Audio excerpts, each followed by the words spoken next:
Il y a peut-être des maladies mentales qui ne peuvent pas être guéries sans médicaments.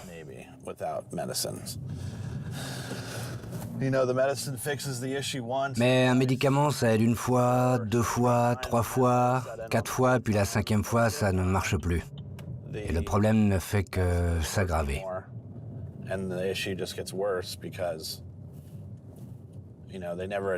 Parce que les origines n'ont jamais été abordées. Et finalement, on prescrit encore plus de médicaments jusqu'à ce que la personne cesse d'être elle-même.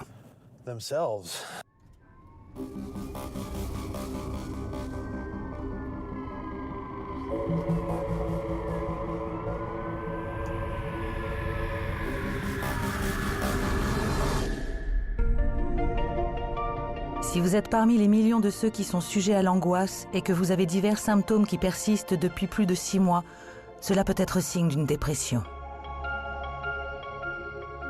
C'est un trouble grave qui touche plus de 20 millions d'Américains. Les antidépresseurs aident à soulager des symptômes de la dépression.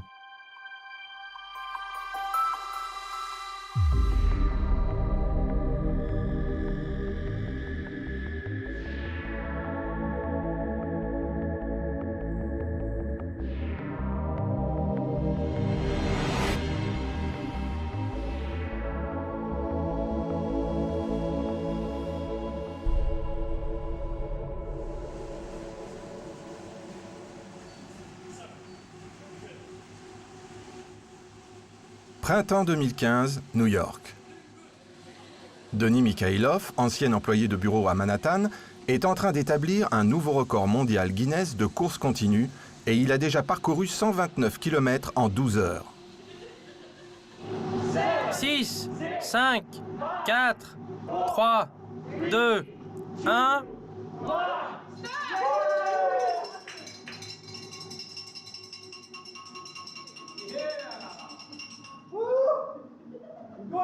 Nous tenons le record, les gars!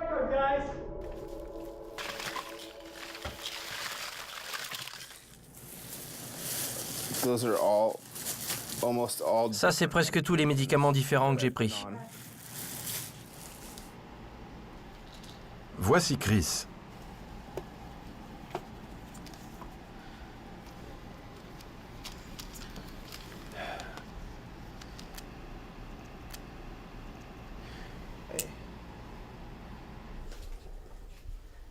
Voici Josh.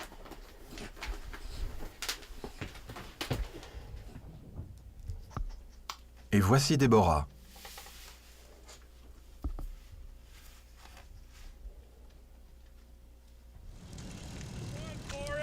Mais notre histoire commence avec Denis.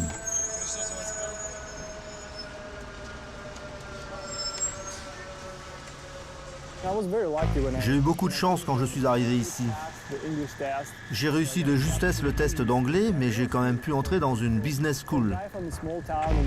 C'était incroyable pour quelqu'un venant d'une petite ville de Russie. Je n'avais pas vécu à Moscou ou dans une grande ville, et je me suis retrouvé aux États-Unis, dans un pays d'une culture absolument différente.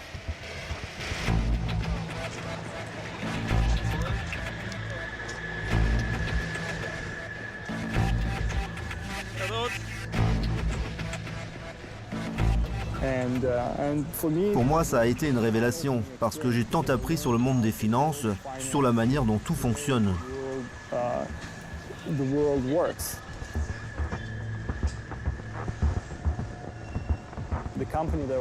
La société pour laquelle je travaillais opérait dans ce qu'on appelait la communication de la santé. Mais en réalité, elle faisait de la publicité pour les géants de l'industrie pharmaceutique. S'ils lançaient un nouveau médicament ou s'ils voulaient en promouvoir un ancien, nous cherchions de nouveaux moyens pour faire parler d'eux dans le monde entier.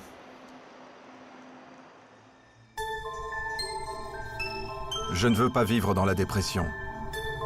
Je veux jouir de la vie comme avant. Je sens constamment cette douleur. Ce sentiment de culpabilité est toujours en moi. La dépression peut être le résultat d'un déséquilibre chimique dans votre cerveau. Parlez à votre médecin de vos problèmes et demandez une prescription. Ne continuez pas à vous sentir mal.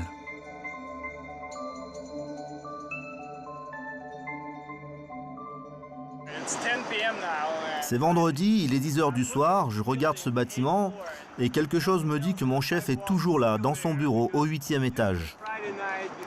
Le vendredi avant le week-end, il faut toujours terminer beaucoup de choses et on passe une longue journée de travail. Un aspect du travail qui ne me manque pas du tout, c'est la journée qui dure 10 heures.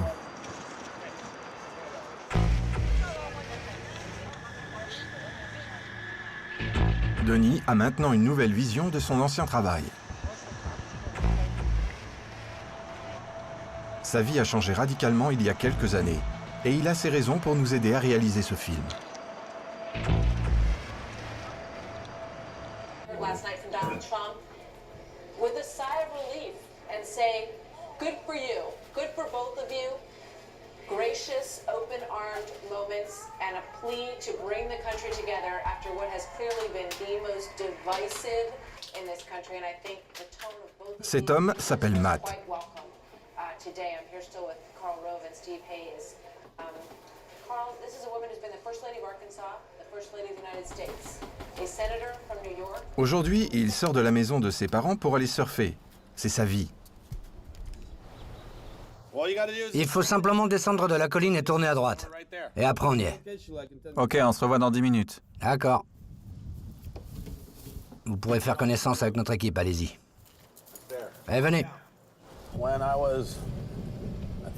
Quand j'avais 11 ou 12 ans, on m'a prescrit de l'Accutane.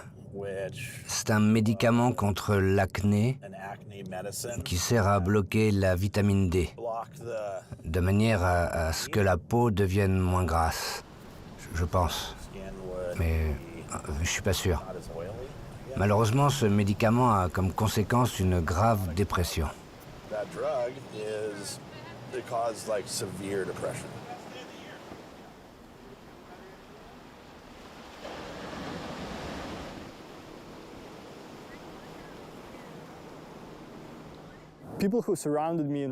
J'ai grandi en Russie et les gens qui m'entouraient vivaient sans tout ce médicament.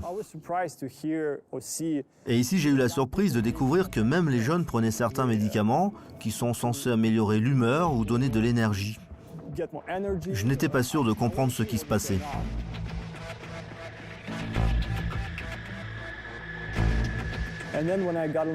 Ensuite, quand j'ai découvert le monde pharmaceutique, j'ai appris l'existence de nombreux médicaments destinés aux personnes ayant des maladies différentes, dont la majorité était inconnue pour moi.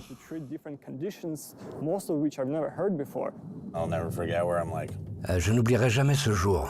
J'étais dans une pièce avec plein de miroirs, je portais une veste avec des carrés rouges, noirs, à capuchon, et je devais passer un test. Et il y avait une table en métal et une chaise en métal, des murs miroirs, et on ne voyait que soi-même. J'ai passé le test, on m'a pris mes papiers et on a observé mon comportement pendant un certain temps. Alors, il est évident que si un enfant de 11 ou 12 ans n'a rien à faire, il se met à faire des bêtises. Ils le voient et disent « Bah oui, vous voyez, son comportement montre qu'il a un TDA ou autre chose. Alors prescrivons-lui de la Ritaline. »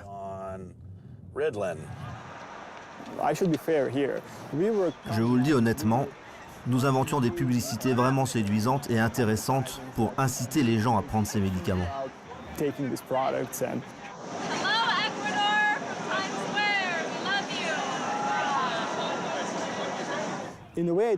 En principe, le travail des agences de publicité était très créatif.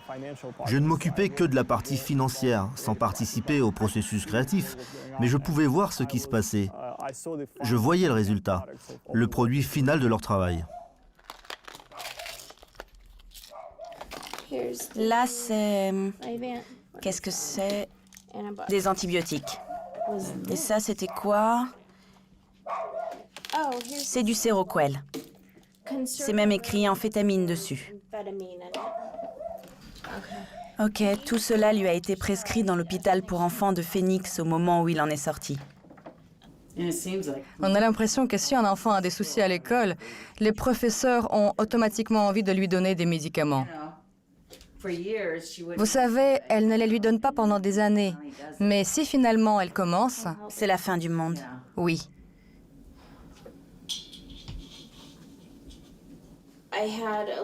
Une dame appelait ces pilules les pilules des devoirs de l'école. Des devoirs? Oui, des devoirs de l'école. Elle a dit, tu vas prendre tes pilules des devoirs une fois rentrée chez toi de l'école. Il les a prises pendant une semaine seulement, parce qu'elles en ont fait un zombie. C'était horrible.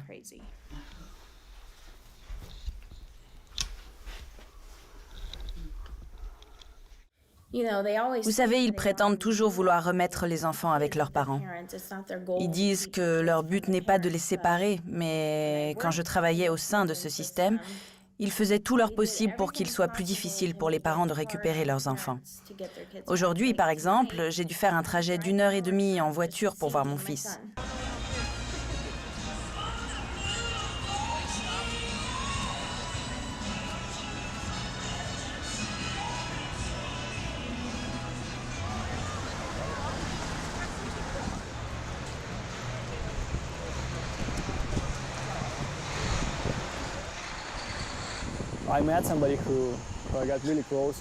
J'ai rencontré une femme dont je suis devenu très proche.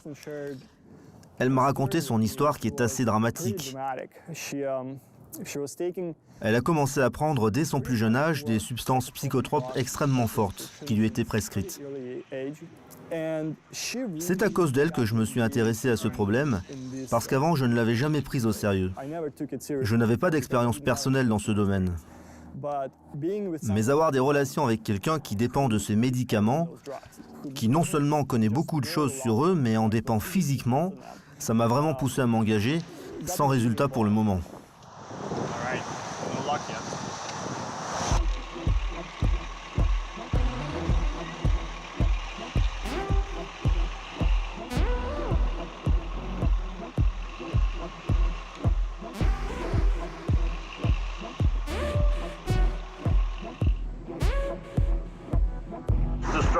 C'est une lutte contre l'addiction. J'ai été accro pendant 40 ans. J'ai même dû aller à un centre de désintoxication. Mais on m'a chassé de là 2 semaines plus tard. Avec ma femme, nous avons erré pendant 6 mois. Après nous avons arrêté de nous-mêmes, nous avons tout compris, et maintenant nous allons bien. Devenir accro, c'est long. Décrocher, c'est encore plus long.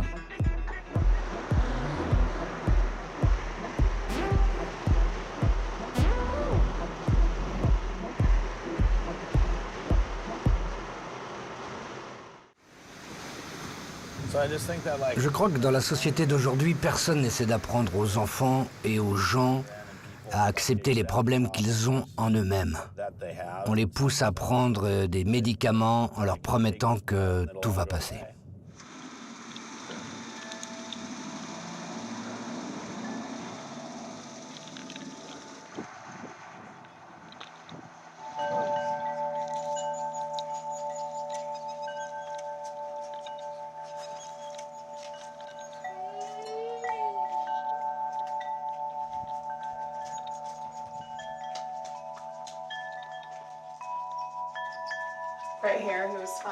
Ici, tout allait encore bien. C'était avant. Il la tient sur ses genoux. Sur cette photo, il va encore bien. Celle-là, c'est à peu près 2 ans plus tard. Vous voyez sur cette photo que son poignet est tordu. Celle-là a été prise l'année dernière au mariage de mon frère. Il a pu tenir notre fille cadette pendant quelques minutes et j'ai pris cette photo, mais ses poignets sont tordus. C'est la dystonie. Ici, c'est la photo de la dernière fête des pères. Regardez le poignet. Il a pu tenir notre bébé pendant quelques minutes quand je prenais la photo.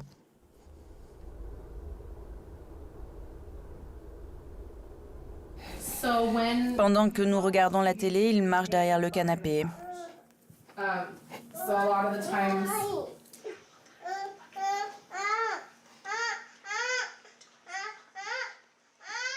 Voici Josh, sa femme Amy et leurs 5 enfants.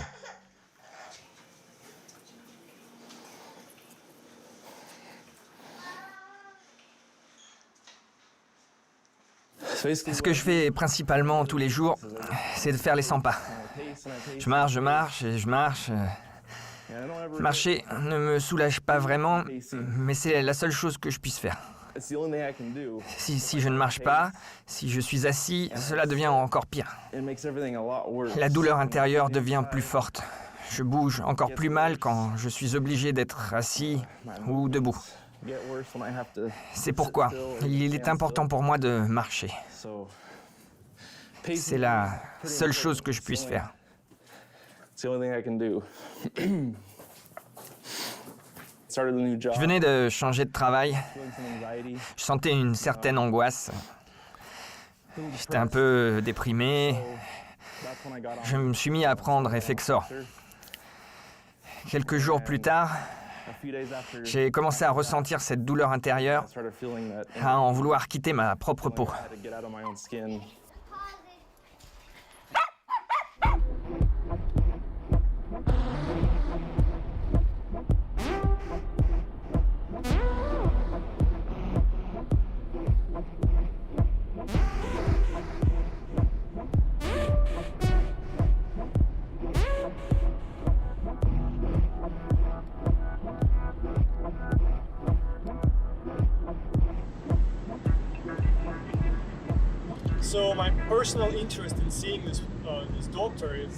J'ai mes raisons de vouloir rencontrer ce médecin.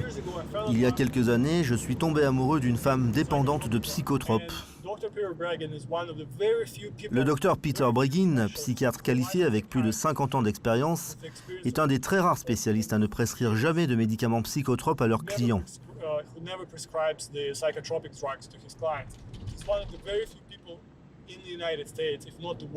C'est un des seuls aux États-Unis, pour ne pas dire au monde, à savoir comment libérer correctement une personne de cette dépendance sans lui nuire. Je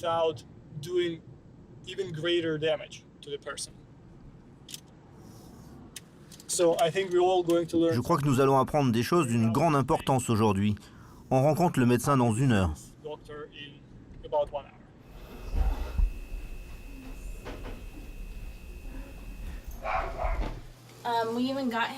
Nous lui avons même acheté un lit, comme dans un hôpital, pour qu'il puisse dormir les pieds surélevés. Il dort mieux comme ça.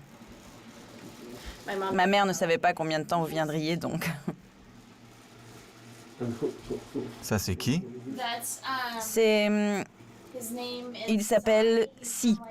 On le voit dans une émission de télé-réalité stupide. On peut éteindre, comme ça. Sure. Sorry. That's okay.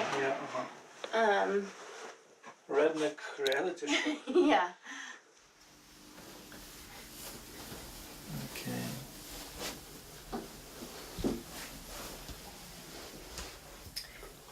Merci.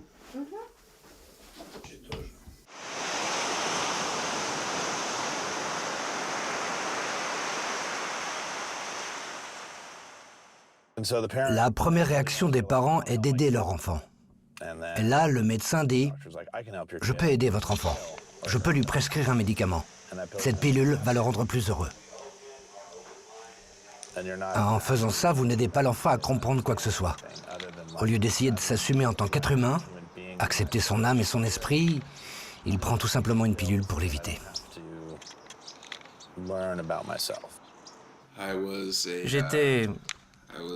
J'étais punk rocker et j'étais plutôt un punk de la rue.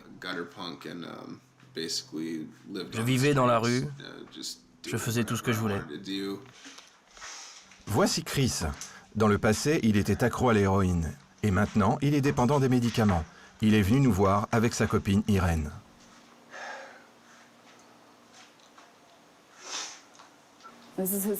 C'est la maison de ses parents. La chambre qu'il habite et où il essaie de vaincre la catisie est si petite que nous ne pouvons pas y mettre plus que 2 personnes pour filmer. Voilà à quel point c'est petit chez lui.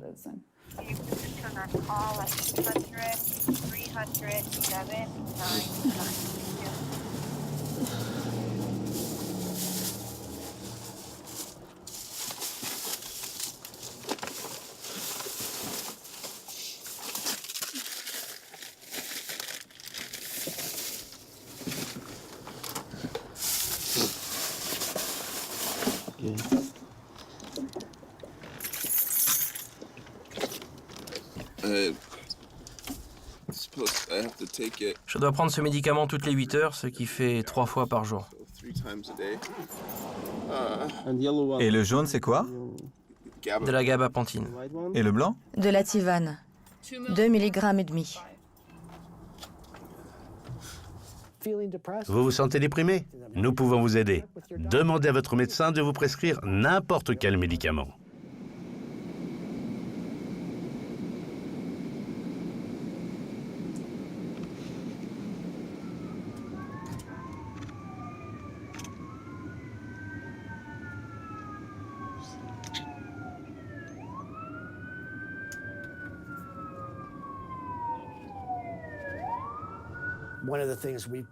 Nous avons appris à voir comment ils manipulent les résultats, de manière à ce qu'on n'ait pas l'impression qu'il y a un grand taux de suicide.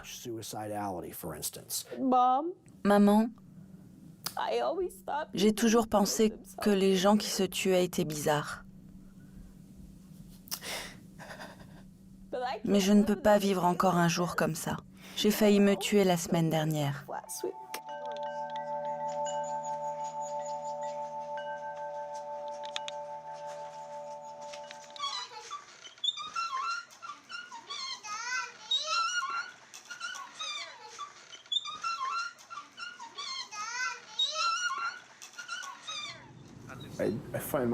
Je me retrouve parfois à faire et à dire des choses que je ne veux pas faire et dire.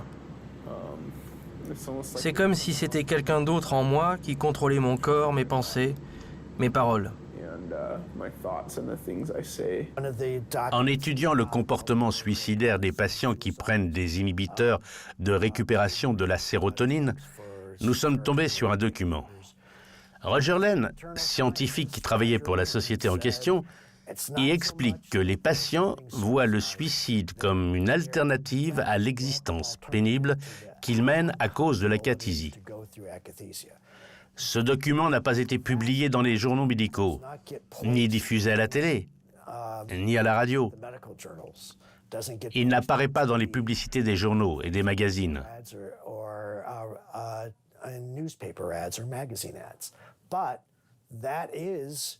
Mais c'est un scientifique qui travaille dans une des plus grandes sociétés pharmaceutiques qui le dit. Cela veut dire qu'il y a un problème. Concerta, Risperdal, Vivance, Adderall, hydroxyzine, contre l'angoisse Zoloft, Ropinirol. Il prenait encore de l'hydrocodone contre la douleur et de l'oxycodone après. Et de la Vitane, bien sûr. C'est pourquoi j'espérais que vous viendriez plus tôt aujourd'hui.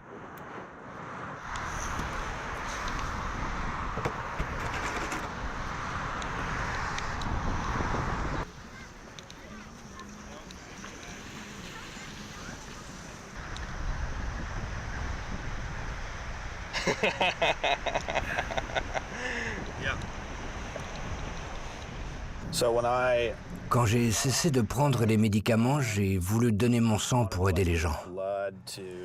Mais il s'est trouvé qu'après l'Accutane, il faut attendre 6 ans pour pouvoir le faire.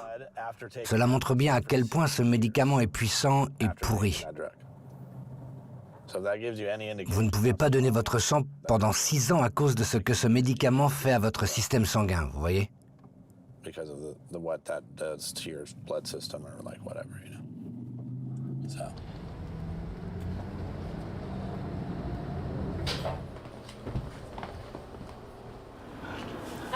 Je pars. Tu veux que je la prenne avec moi? J'y vais. Je laisse Gable et je prends Cherry. T'es un chien thérapeute, c'est ça? Je raconte des histoires sur mes chiens à mes patients, surtout aux enfants. Elle a 13 ans. Incroyable. Elle est si mignonne. Elle ne voit pas bien. Elle n'entend pas bien. Mais son odorat est si développé. Nous savons, d'après des études sur des singes, comment fonctionnent les amphétamines si on les donne aux enfants.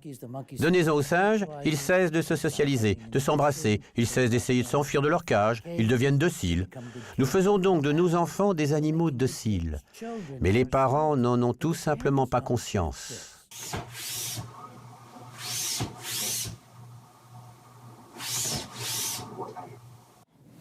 Il a dit qu'il ne pouvait pas arrêter de bouger les pieds. C'est difficile à expliquer. C'est comme si je subissais une torture, mais ça se passe à l'intérieur de mon corps. Et je n'ai nulle part où aller.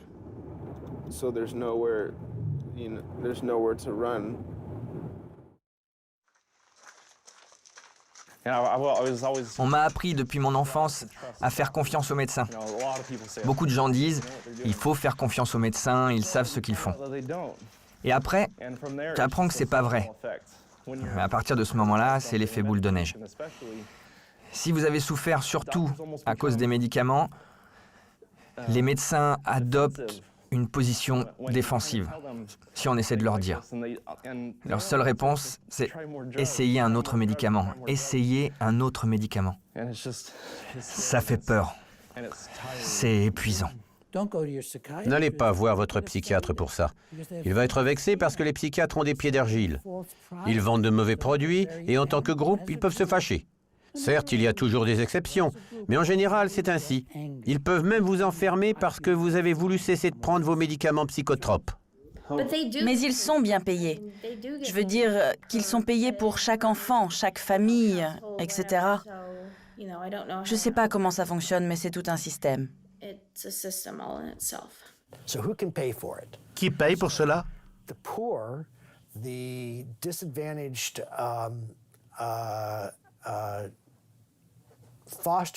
C'est Medicaid qui paye pour les enfants pauvres et défavorisés. Une agence du gouvernement qui paye pour les médicaments des gens et des enfants qui ne peuvent pas se le permettre. Elle paie aussi pour les personnes âgées, celles qui ont plus de 65 ans. Pour les militaires, c'est Tricard qui paye. Pour les prisonniers, c'est nous, via nos impôts. S'il y a un moyen d'avoir un flux de revenus, de l'argent pour payer pour ces médicaments, ils vont être massivement prescrits aux gens.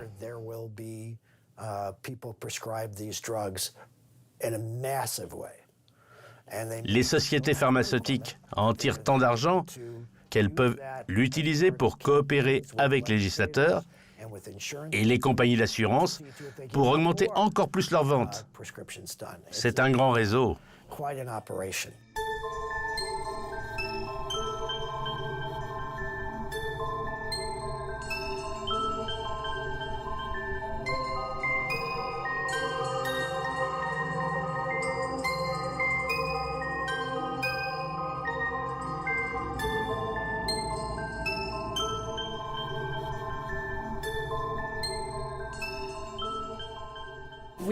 J'étais enceinte de notre 5e enfant lorsque cela s'est passé. Il ne pouvait pas tenir notre nouveau-né parce que ses mains bougeaient sans cesse. Essayez de vivre avec ça. Mes enfants me demandent tous les jours de jouer avec eux. Je suis si souvent obligé de leur dire « je ne peux pas jouer avec vous », que ça fait de la peine.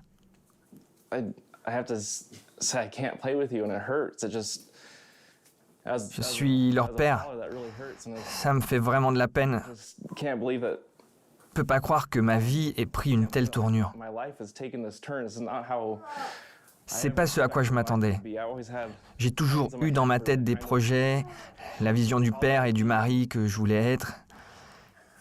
J'ai l'impression que tout m'a été volé.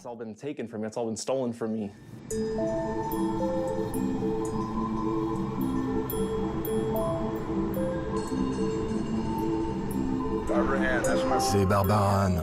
Nous sommes mariés depuis 30 ans, elle a eu 3 AVC. Elle était déjà mourante, mais elle a été réanimée et ça fait 5 ans maintenant qu'elle est dans une maison de repos. C'est une Power Stroke de 2003 avec un moteur diesel de 7 litres 3. Je me réveille tous les matins, je prends mon petit déjeuner avec mon père et les autres. On ne peut pas rêver d'autre chose. Je profite de la vie. Et je vis dans un rêve.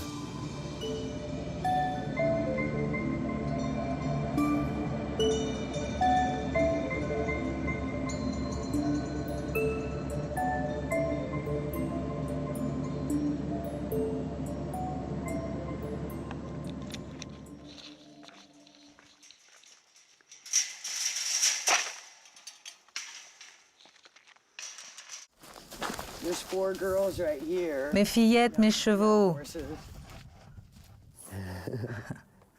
Salut les filles. Salut. Celle-là n'a qu'1 an.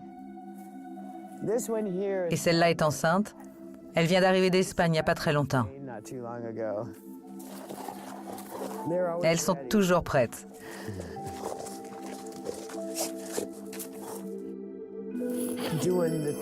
Je fais tous les jours la même chose, vous savez. Prendre soin des chevaux, c'est la même chose que de laver la vaisselle. C'est monotone, mais c'est important. Il faut beaucoup de dévouement. Il faut trouver la motivation pour se lever tôt le matin. Parce qu'il y a des choses à faire. Il y a beaucoup de travail physiquement pénible. Les faire bouger, faire de l'équitation, les entraîner, prendre soin de leur santé. C'est tellement gratifiant. Elles vous donnent tout leur cœur. Ça apporte tant de satisfaction.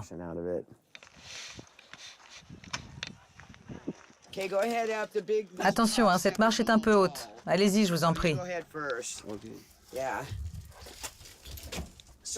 Désolé, hein, c'est un peu petit chez moi. Ça va. Ma chambre à coucher. J'ai compris qu'elle savait détecter mes crises à l'avance. Je l'ai donc enregistrée en tant que chien aidant et elle a voyagé avec moi pendant environ 5 ans. Elle me prévenait des crises qui s'approchaient et j'avais le temps de trouver quelqu'un qui me dise de m'asseoir, de me calmer. Elle est vraiment extraordinaire. Mais elle est triste maintenant parce qu'elle n'a pas de travail depuis plus d'1 an. On disait toujours qu'il faut plus, jamais moins. On me disait que l'acathisie était une dépression agitée, que ma dépression se transformait en un trouble bipolaire et que ce n'était pas rare. On cessait de me répéter « Vous avez simplement besoin de prendre plus de médicaments, de nouveaux médicaments. »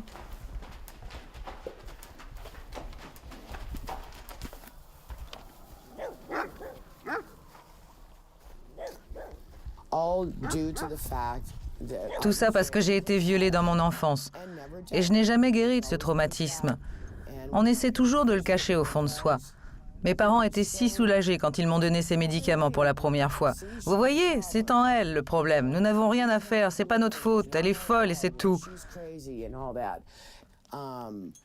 Et en fin de compte, j'en ai eu marre et j'ai décidé de m'en libérer. Mais j'ai vu que ce n'était pas si facile.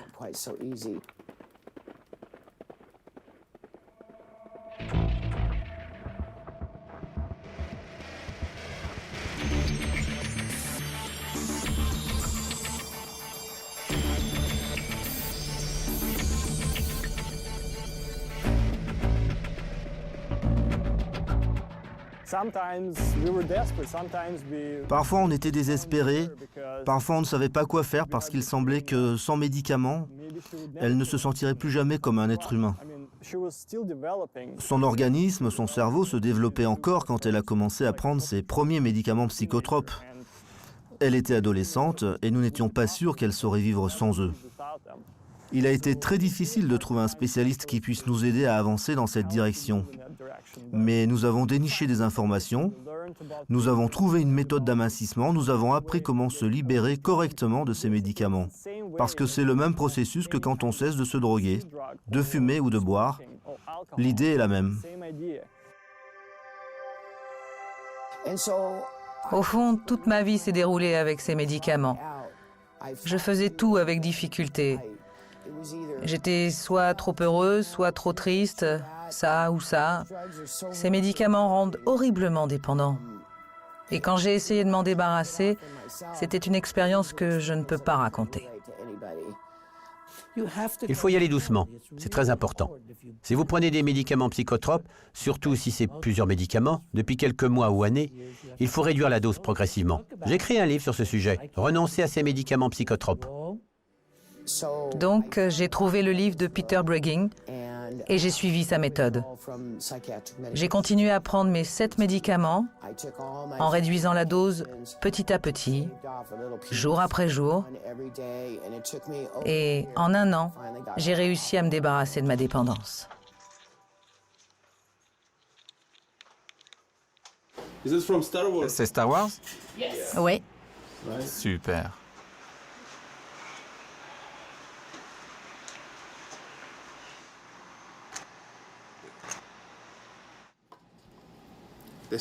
C'est 2 mg et ça c'est 0,5. Je prends les deux 3 fois par jour. Ça fait donc 7,5 mg. En réduisant la dose, j'ai pu passer à 1,5 en 5 mois, à peu près.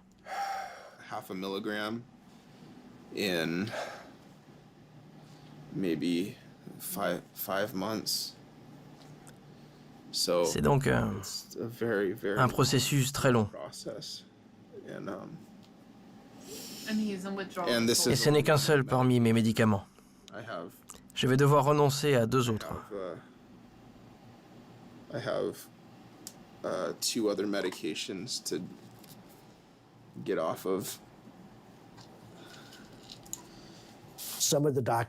Dans les documents que nous possédons, il s'agit du syndrome de sevrage. Et ayant commencé à prendre certains médicaments, on a du mal à arrêter parce qu'ils modifient l'architecture du cerveau. Quand il cesse de prendre le médicament, le patient a l'impression que sa dépression est revenue, alors que ce n'est que le syndrome de sevrage. Tout comme quand on cesse de prendre la cocaïne ou l'héroïne. C'est le sevrage.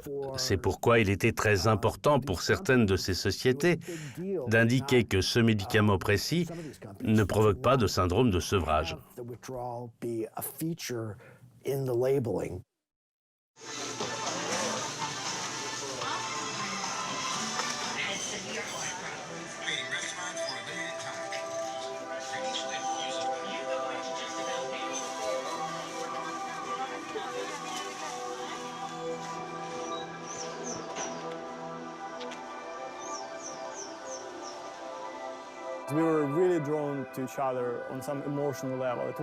Il y avait vraiment une attraction entre nous au niveau émotionnel.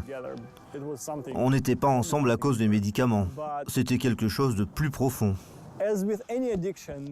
Mais comme toute autre dépendance, que ce soit à l'alcool, aux drogues ou aux jeux, peu importe, toute dépendance complique vraiment les relations.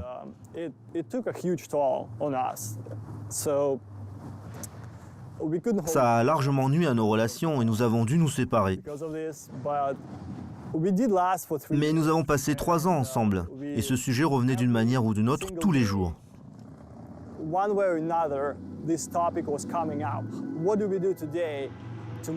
Qu'est-ce qu'on fait aujourd'hui pour réduire la dépendance, pour apaiser le syndrome de sevrage, pour qu'elle se sente de nouveau comme un être humain?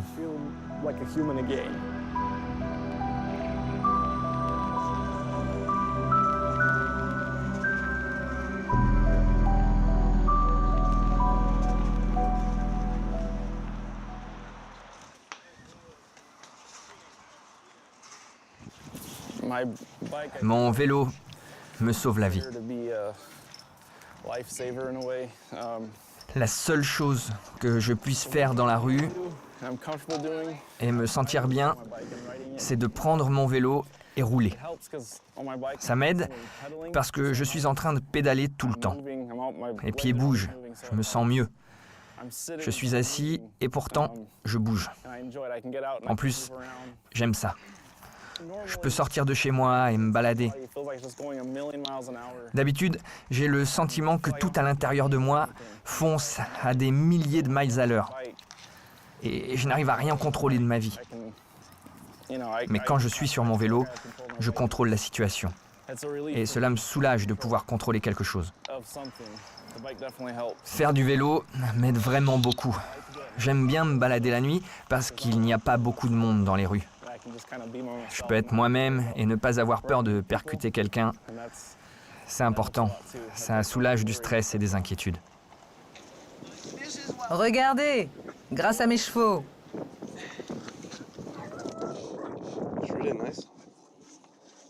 Cool. Vous ressemblez à une bodybuildeuse. Oui, mais ça me fait du bien. Ça a été très surprenant.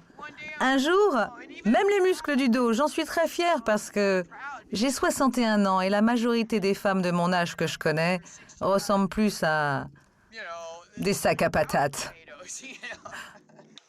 Aujourd'hui, Vous regardez les vagues? Il regarde toujours les vagues. oui, mais il fait un peu froid ici. Vous voyez, à 1 minute d'ici,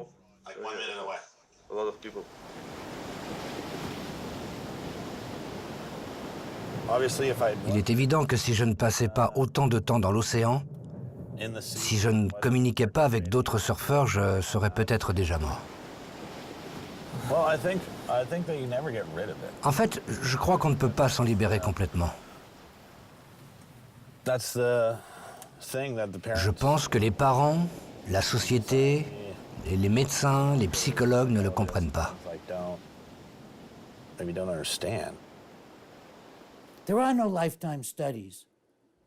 Il n'y a tout simplement pas d'études de longue durée.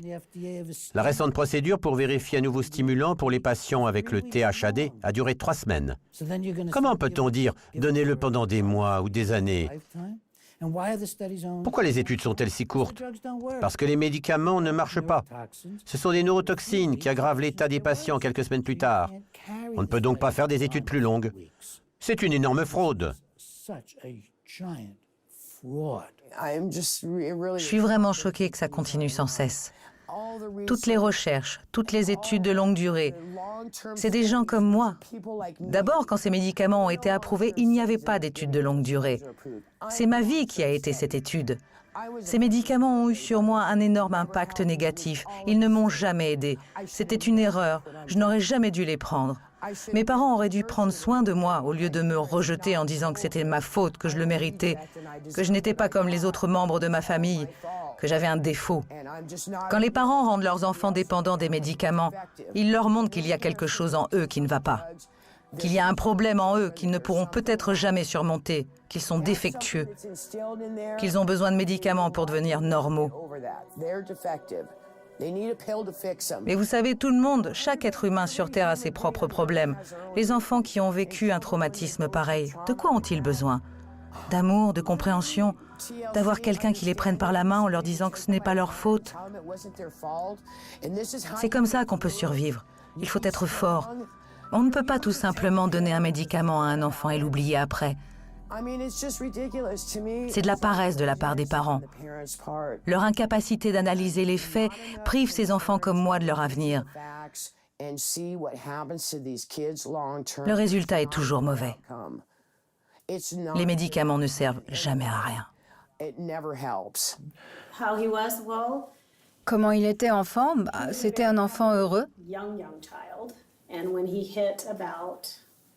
Mais quand il a atteint l'âge de 4-5 ans, il est devenu très révolté. Nous avons tenté de traiter cela comme nous pouvions, mais il répondait des choses du genre « Vous ne me forcerez pas à faire ça ».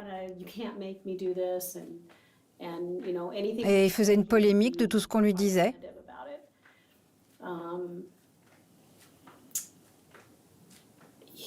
On passait beaucoup de temps avec lui quand il était enfant. Mon mari et moi, on travaillait par roulement pour qu'il ait toujours quelqu'un avec lui.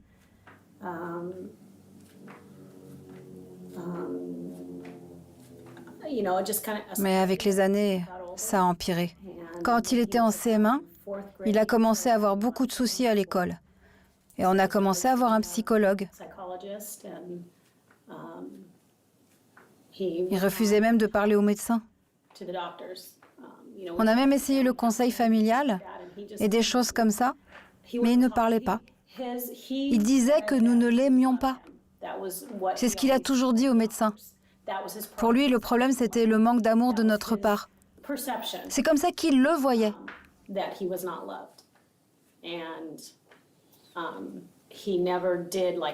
Il n'en a jamais parlé au médecin. On lui a prescrit de la Ritaline l'année du CM1. Et ensuite, on a arrêté. Cette année, il a eu énormément de problèmes. Pour nous, le médicament l'aidait. Il en a donc pris pendant 8-9 mois avant d'arrêter. Moins d'une année. Il ne voulait pas suivre nos règles. Il fumait, il buvait, il prenait de la drogue. En fait, il n'avait pas beaucoup d'amis parce qu'il avait de mauvaises notes. Il prenait de la drogue et il était irresponsable. Du coup, on ne lui permettait pas beaucoup de choses alors que d'autres enfants pouvaient se permettre beaucoup de choses. Ça, il ne pouvait pas nous le pardonner. Parce qu'il croyait qu'on était injuste envers lui. Mais les autres enfants, eux, ils étaient sages. Ils voyaient ce qu'il faisait et ils ne voulaient pas suivre son chemin. Son exemple était instructif pour les autres. Et honnêtement, je ne sais pas ce qui est à l'origine des problèmes qu'on a eus avec lui.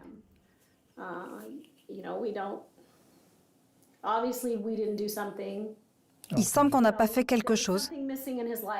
C'est comme s'il y avait quelque chose qui manque dans sa vie, qu'on ne lui a pas donné. Mais je ne vois pas quoi. Je ne vois pas ce qu'on a fait de mal. Voilà, vous voyez, il m'en veut maintenant à cause de quelque chose que je viens de dire. Où es-tu parti? Où es-tu? Je sais pas. J'ai juste commencé à marcher.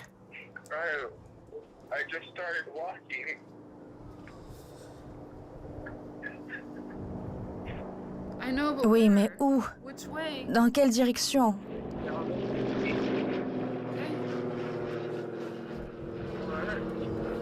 Ça va?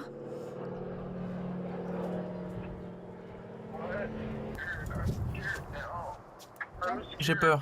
J'ai peur maintenant. N'aie pas peur. J'ai peur. J'ai peur. Comment je peux vivre avec des gens comme ça?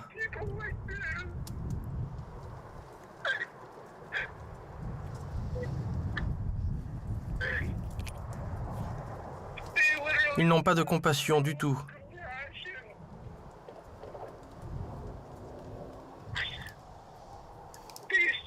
Ils voient en moi un ado dépendant de la drogue et rebelle. Plus rien. Irène, il ne voit plus rien.